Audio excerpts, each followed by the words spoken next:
mais. Esse aqui é o primeiro vídeo, né, a introdução, onde eu vou explicar algumas coisas, conceitos, ferramentas que a gente vai ouvir bastante aí ao decorrer do curso, né? Então, primeiramente, quando a gente ouve, né, esses termos, sempre vem aqueles três termos, né, hacker, cracker e o pentester. Qual que é a diferença dos três, o que cada um faz, né? Primeiramente, o pentester, ele é um cara que ele é contratado por uma empresa para ele prestar esse serviço de consultoria de segurança. Ou seja, ele vai lá, ele tem autorização para testar aquele ambiente, né, para saber se tudo funciona, se as conexões, a estrutura tá tudo certo, né? E depois ele gera um feedback, né, um relatório, né, onde explica essas falhas, como serem consertadas e tudo mais, o preço, né, e entre outras coisas.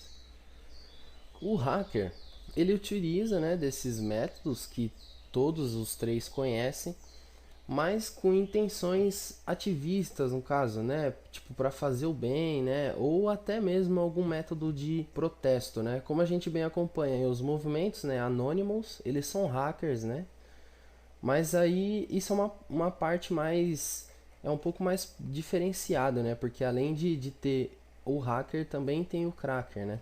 Mas o hacker é o que visa a segurança digital, visa um protesto, né, para que não haja futuros problemas, né? Eles não querem a anarquia, né? Eles querem apenas uma melhoria, né, dessa tecnologia.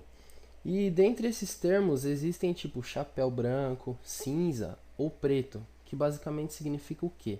Branco é aquele cara que ele é um script kid. O que é um script kid? É um cara que está começando agora, que está mais ou menos não está sabendo como usam as coisas, mas ainda executa algumas coisas só por curiosidade. Invade ali um servidor FTP, faz ali algum tipo só para estudo mesmo. O cinza é quando você já tem algum motivo e já pega algumas informações que você possa utilizar, mas sem causar nenhum tipo de exposição. O preto já é diferenciado, né? Porque além do branco e o cinza, você invade, só que você destrói ou pega esses dados e vende algum tipo de informação, o que acontece bastante, né? Já o cracker é o que eu disse, ele usa os métodos para o mal, né? É o cara que ele conhece desses métodos, ele visa a captação dessas informações para um possível ataque em alguma determinada empresa que cause algum tipo de prejuízo, algum tipo de chantagem, né? Coisas que você já deve ter acompanhado aí sobre algumas séries, algumas coisas que acontecem aí. E dentre esses termos, a gente tem um termo bem semelhante, que é o que se trata do ataque que vai ser feito. White box, gray box ou black box. O white box é o seguinte, você é o pentester. Você já está numa empresa, você já conhece aquele ambiente, você tem autorização assim para mexer, você consegue invadir e tudo mais sem causar nenhum prejuízo, né? Muito pelo contrário, querendo que não cause o prejuízo. O gray box é quando você tá entre o meio, como se pode dizer, quando você começa no black box e já está adquirindo algumas informações. Então, o black box seria o que? É quando você tem apenas o IP externo, né? Você tem um IP lá, por exemplo, 200.120.45.16. Você tem esse IP e você não sabe o que roda nele, você vai fazer ainda um scan, né? Você vai saber o que você vai conseguir trabalhar, você vai ter que fazer um data mining, né? Uma mineração de informações. Saber o que cada coisa vai rodar naquele sistema, naquela rede e tudo mais, né? Agora eu vou entrar na parte de protocolos e conceitos, onde vai mostrar mais ou menos tudo nesse desenho aqui está mostrando mais ou menos, né, uma parte que é o que vai ser mais utilizado, né, nessas videoaulas, que são a camada de aplicação, de transporte, de internet e do roteador, né, o WAN, que basicamente é o que, né? A camada de aplicação, onde você recebe todo tipo de informação, né? A data, camada de transporte, que seria as portas, né? IP e tudo mais. A internet, onde você vai receber esse IP, né? E o roteador.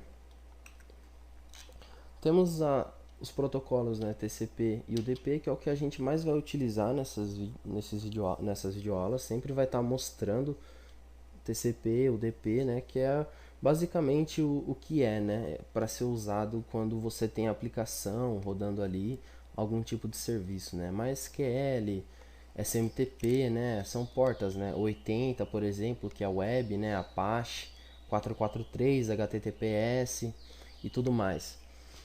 Essas TCP, né? E a diferença, né, do TCP e o UDP é basicamente o que? O TCP, você tem 100% de garantia de conexão, né? Então você manda um pacote e esse pacote chega e ele é confirmado. Então você consegue ter uma conexão estável, né? A UDP é para você que usa serviços, por exemplo, de YouTube, Netflix, streaming, que é onde é o que?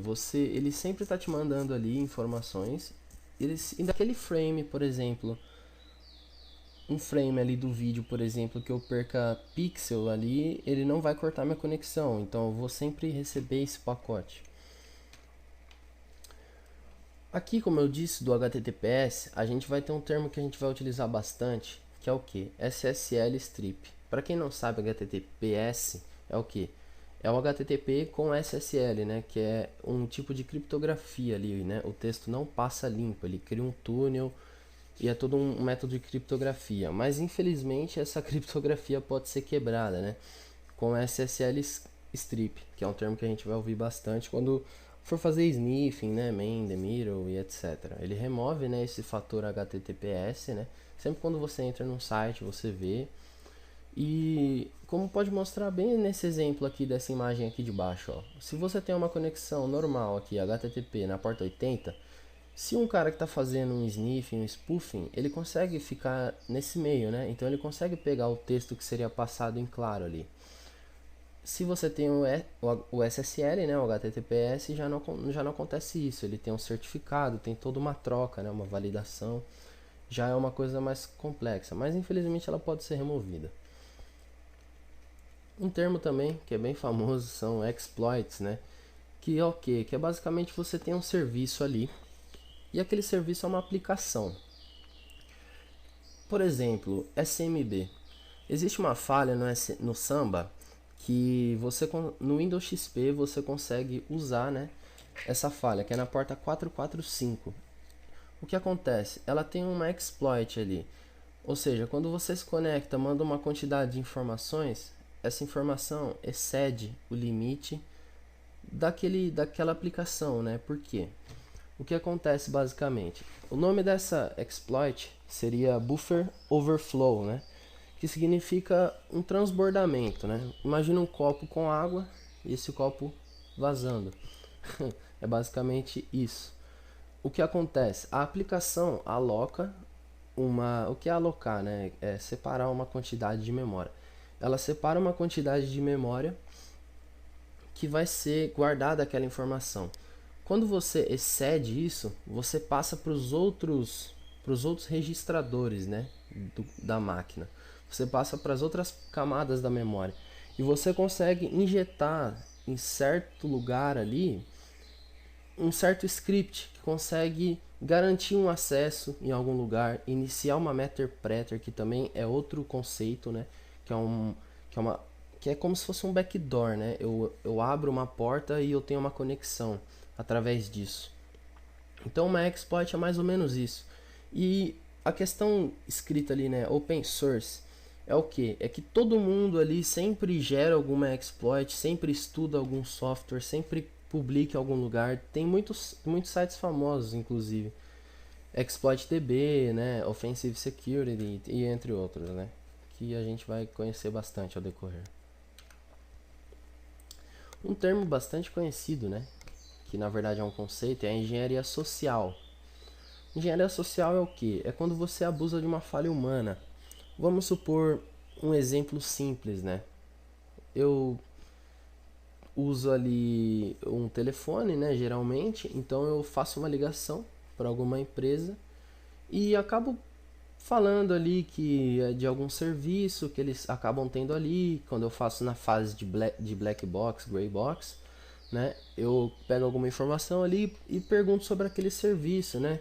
Pergunto, faço como se uma manutenção naquele serviço, por exemplo, e já consigo extrair alguma informação a mais, até algumas informações mais valiosas, que é o que está escrito ali, né? Fator da falha humana, que quando você tá ali numa empresa, você tem que garantir que seus funcionários não deixem essa informação vazar, porque são informações importantes que não são para ser passadas de qualquer um, porque na verdade o que acontece é uma ignorância, né? Porque a pessoa não sabe que aquele tipo de informação pode ser uma informação totalmente crucial para aquela empresa. Uma senha do computador dela, por exemplo, já pode garantir o acesso de muitas coisas, né? Então é um tipo de ataque bem interessante e acontece bastante, por incrível que pareça também.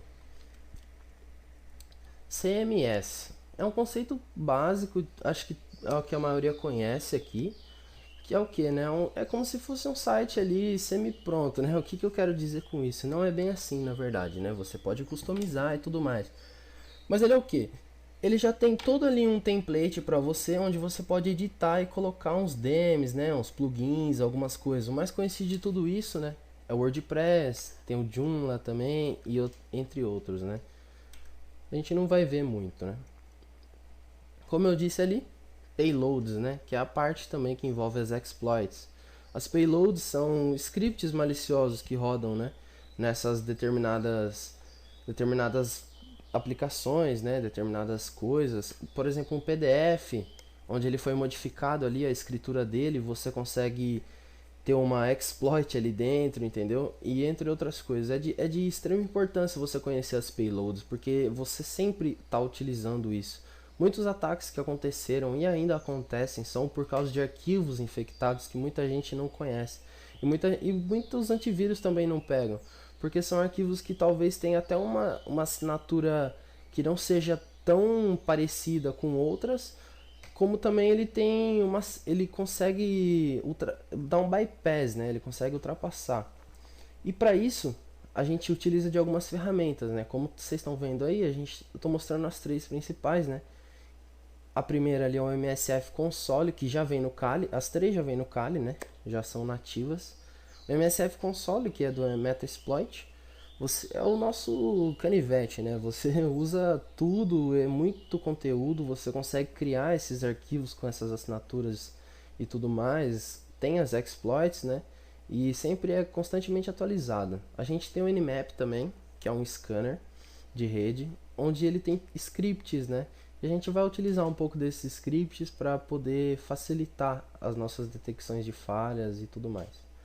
O SQL Map, para quem não sabe, é na questão de injeção, né? SQL Injection, onde você ultrapassa de uma falha, né?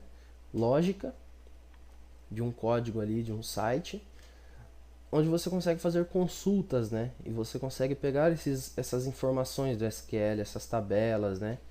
E entre tudo mais. E que também pode ser muito interessante. Como eu disse ali do Nmap, a gente tem os scanners, né? Que são umas ferramentas de análise para pegar falha, né? Ele abre, ele vê as portas abertas, ele vê se está sendo filtrada por algum firewall, se está aberta, né? E é uma ferramenta muito boa. Os backdoors, como eu disse ali um tempo atrás, né? É questão de exploit e payload também, né? E eles são umas portas do fundo. Ou pode ser uma conexão direta, ou também pode ser uma conexão reversa, né? O que seria a conexão direta e a reversa? O que seria a conexão direta e reversa? A direta seria o server, seria a vítima, né? No caso, o que vai ser atacado. E eu me conecto a esse servidor. O que é um tanto quanto difícil, porque você abrir um servidor, né, num alvo é difícil, ele pode estar em NAT e tudo mais, é uma coisa mais complexa. A reversa é mais simples porque eu sou o servidor Então eu faço a vítima se conectar ao atacante, o que fica mais fácil, porque o atacante, sendo o server, ele já deixa todo o seu setup pronto. Então ele recebe uma conexão muito mais fácil do que você se conectar nessa vítima. E o interessante de um backdoor é que você consegue se instalar lá e ter uma certa persistência nesse sistema. Você consegue colocar arquivos, né? Você consegue fazer um keyscam, webcam e tudo mais. Você consegue brincar bastante. A questão do Wi-Fi, né? Que é o sniffing e man in the middle, que é o que mais também acontece em locais públicos, tá? Não é porque você está no Wi-Fi ali de um certo lugar que você tem uma segurança. Você pode estar num shopping, um cara ali com um Android, com root, com alguns aplicativos, consegue filtrar esses pacotes e saber se está passando em texto limpo, ou até mesmo quebrar o seu texto limpo, né, nessa ferramenta do SSL Strip, e ali sua informação passar em claro e você ser hackeado, né? Muitas vezes é isso mesmo que acontece. E ele captura, né, as informações mais pertinentes. Ele captura todas e você faz essa seleção, né, do que você realmente quer através de algumas pesquisas em pacotes e tudo mais, né? É muito interessante, tem bastante ferramenta para isso, né? A gente conhece aí o Ethercap, o DriftNet, o RL Snarf, entre outras, né? Que são ferramentas que já são todas nativas do sistema. Aqui que não estava dizendo, né? Os sistemas, né? Que a gente vai ver na nossa próxima aula, vai ser o Kali Linux, que você pode baixar no site mesmo, né, o kali.org. Vai ficar tudo aí na descrição, vocês vão conseguir baixar todos eles e instalar sem problema nenhum, né? Mas não nesse vídeo ainda, no próximo. A gente vai usar o VirtualBox, né, para emular isso todo, o nosso setup, né? O Metasploitable, que ele é da MSF, né? Ele é um projeto que é um sistema que é hackeável, ou seja, ele vem todo aberto, né? Ele vem todo inseguro, né? E ele é in text, né? Ou seja, ele não tem uma interface, né? Você só digita ali, é via console, é bem leve, bem tranquilo. E é isso. Eu acho que tudo que eu tinha que explicar nesse primeiro vídeo ficou bem claro, né? E uma coisa muito interessante, né, que vai ser o seguinte, né? Qualquer dúvida que vocês tiverem, vocês comentem aí nesse vídeo, em todos, né, os vídeos, que se sua dúvida for realmente pertinente, ou seja, é uma dúvida que talvez eu possa até explicar no próximo vídeo, você vai aparecer aí, eu vou citar o seu nome e será interessante, porque a gente vai ter uma comunicação melhor, né? A gente vai poder esclarecer as dúvidas melhores, né? E eu gostaria de agradecer a todos vocês aí, né, por estar assistindo aí esse vídeo até o final. Eu gostaria que vocês acessassem a nossa página, né, e acessar o site, se inscrever e deixar o seu like aí no vídeo. Comentem as suas dúvidas, não esquecem. E é isso, muito obrigado a todos e espero que esse vídeo tenha tido bastante informação aí para vocês. E fiquem aí até o próximo vídeo. Até mais.